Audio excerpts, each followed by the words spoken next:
انتظار نہیں کرتے میرے ساتھی. عمر کہاں گزاری آپ نے حساب دے رکھا.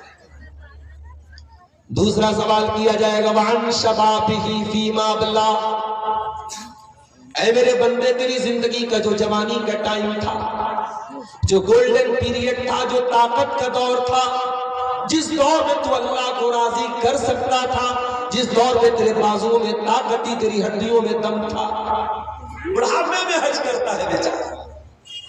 کبھی جا کے دیکھو مکہ مدینہ میں، کبھی جا کے دیکھو طواف کرنے والے بوڑھے روتے رہتے ہیں کاش میں نے جوانی میں عمرہ کر لیا ہوتا. کبھی صفا اور مروہ کے درمیان دوڑ لگانے والوں میں کوئی 80 سال کا بوڑھا ہے، کوئی 70 سال کی بڑھیا ہے، تھک کر کے جب وہ بیٹھ جاتی ہے افسوس کرتی ہے کاش میں نے جوانی میں عمرہ کر لیا ہوتا، میں نے جوانی میں حج کر لیا ہوتا. میرے پیارے نوجوان ساتھیوں، عبادت کرنے کی صحیح عمر جوانی ہے، اللہ کو راضی کرنے کی صحیح عمر جوانی ہے. اسی لیے اللہ کے نبی فرماتے ہیں قیامت کے دن جب اللہ کی عرش کے سوا کوئی سایہ نہ ہوگا، جب سورج کی گرمی سے لوگ بے حال ہوں گے، اللہ تعالیٰ اپنے کچھ خوش نصیب بندوں کو اپنے عرش کا سایہ دے گا. ان خوش نصیب بندوں میں وَشَابٌ نَشَا فِي عِبَادَةِ اللَّهِ، وہ نوجوان بھی ہوگا جس کی جوانی اللہ کی عبادت میں گزری ہو.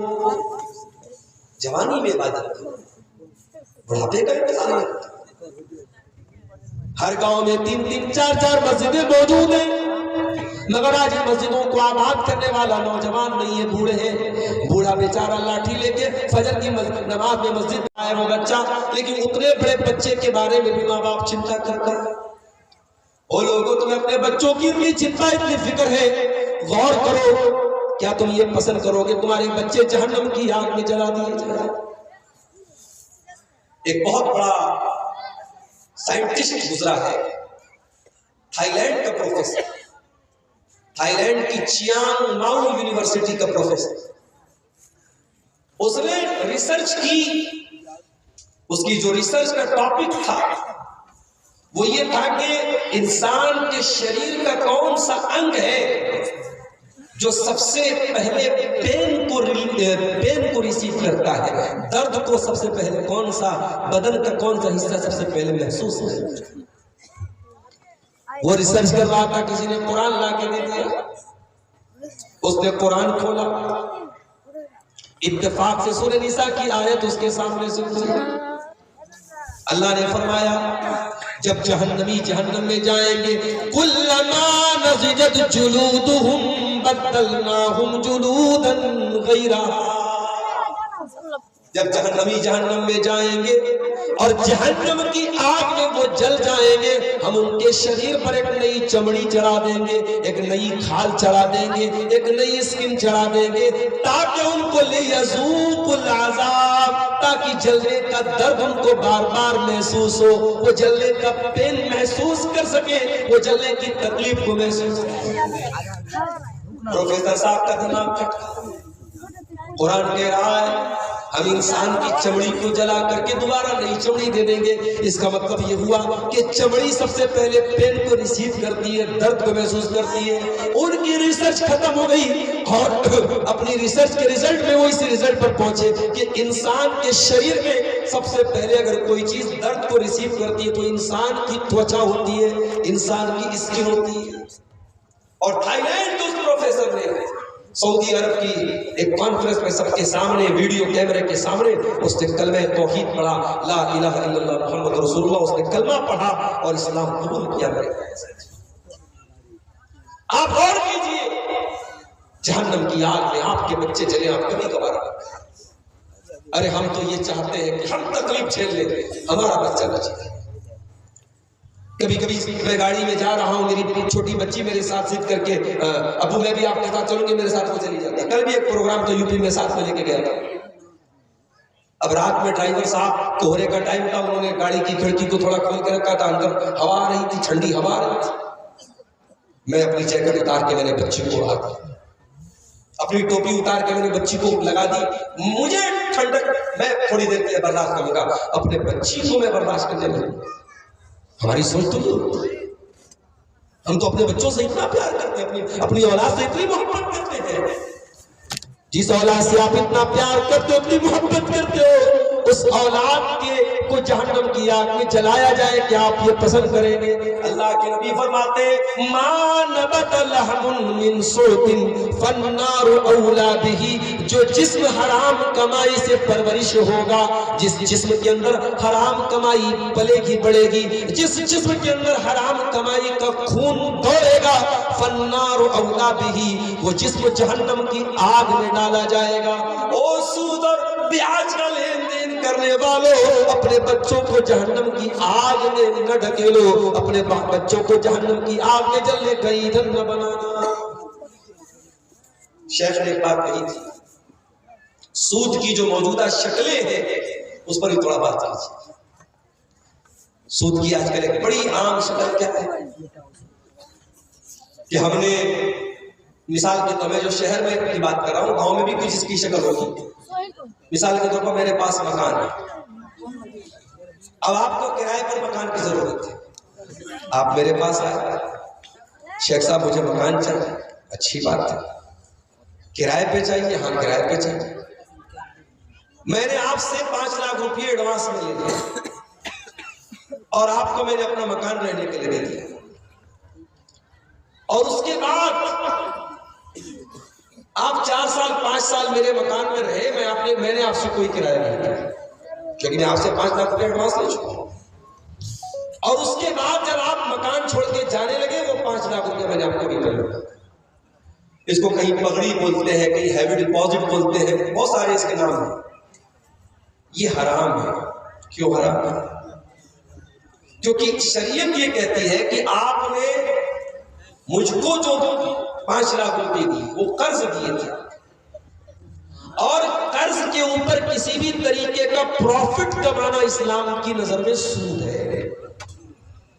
آپ نے 5 لاکھ روپے قرض دیے مجھ کو، جو بعد میں مجھ کو آپ کو لوٹانا ہے، ان 5 لاکھ روپیوں پر اگر 1 روپیہ بھی آپ منافع لے رہے ہیں تو وہ بھی حرام ہے، اگر آپ روپیہ نہیں لے رہے کوئی سروس لے رہے ہیں تو وہ بھی حرام ہے۔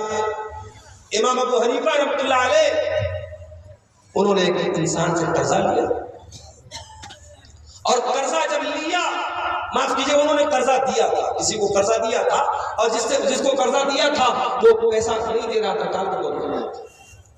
امام ابو حنیفہ رحمۃ اللہ علیہ ایک دن اس آدمی کے دروازے پر پہنچے، گرمی کا موسم تھا، دھوپ میں تو امام ابو حنیفہ کھڑے ہوئے تھے، بڑی دیر سے دروازہ کھٹکھٹایا، دروازہ کھولا، امام صاحب نے کہا بھائی باہر آ جاؤ، میرا پیسہ مجھ کو لوٹا۔ اس نے کہا امام صاحب ایسی بھی کیا بات ہے، آپ میرے دروازے پر آ کے کھڑے ہوئے، اندر تو چلے آئیے، دھوپ کا موسم ہے، گرمی کا موسم ہے، کیوں اپنے آپ کو ستا رہے ہیں؟ ارے ٹھیک ہے میں آپ کا پیسہ دے دوں گا، میں نے آپ سے پیسہ ادھار دیا۔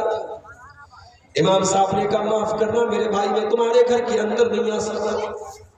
اس نے کہا امام صاحب پیسے کا لین دین اپنی جگہ ہے، آپ میرے بہت محترم ہیں، میں آپ کی بہت عزت کرتا ہوں، بہت سمان کرتا ہوں، آپ میرے دروازے پر آئے، آپ اندر تو چلے آئیے، میں پیسہ آپ کا دے دوں گا۔ امام صاحب نے کہا نہیں، جب تک میں تم سے اپنا پیسہ ادھار والا نہیں واپس لے لیتا، میں تمہارے دروازے کی چوکھٹ کے اندر نہیں جاؤں گا۔ وہ آدمی باہر آیا، اس نے امام صاحب کو پیسہ دے